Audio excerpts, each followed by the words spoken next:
Eddie Van Halen endured a horrifying racist environment before he became a rock star. Eddie Van Halen, of Van Halen fame, died in October 2020, but for many fans around the world, his music and his influence on popular culture will live on forever. Van Halen, who had been a force to be reckoned with in the music business since the 70s, threw himself into his work, dedicating his life to the mastery of the guitar. As a global superstar, Van Halen left it all on stage, putting on performances that are legendary among rock music circles, and right up until the end of his life, Van Halen worked on his music. What few fans know about Eddie Van Halen, however, is that his early life was notoriously difficult. In a 2019 interview, Van Halen's bandmate and good friend David Lee Roth opened up about Van Halen's childhood and the experiences with racism that he faced well before becoming a rock god. Van Halen was born in Amsterdam, Netherlands, in 1955, the son of Dutch and Indonesian immigrants. The young Eddie Van Halen was drawn to music primarily because of his parents' interests in various instruments. Although Van Halen was exposed to music at an early age, his childhood was notoriously difficult, as Roth revealed in a 2019 interview with Marc Maron.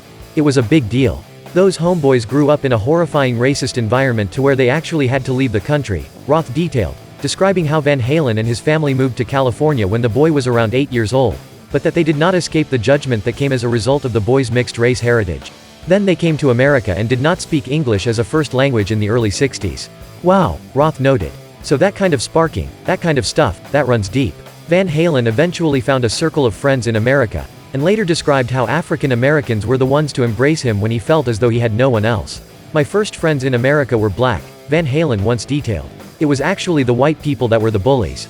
They would tear up my homework and papers, make me eat playground sand, all those things, and the black kids stuck up for me.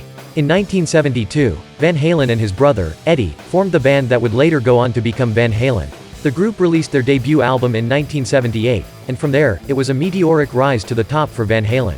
Over the years that followed, Van Halen's catchy rock tunes, including the classic Jump, became staples in the music scene, and the band became one of the world's all-time biggest rock bands. Even as he made hits with Van Halen, Eddie Van Halen continued to work with other artists, including Gene Simmons and Queen guitarist Brian May. Throughout the 90s and into the 2000s, Van Halen worked on interesting projects, always remaining music-focused, and never forgetting where he came from.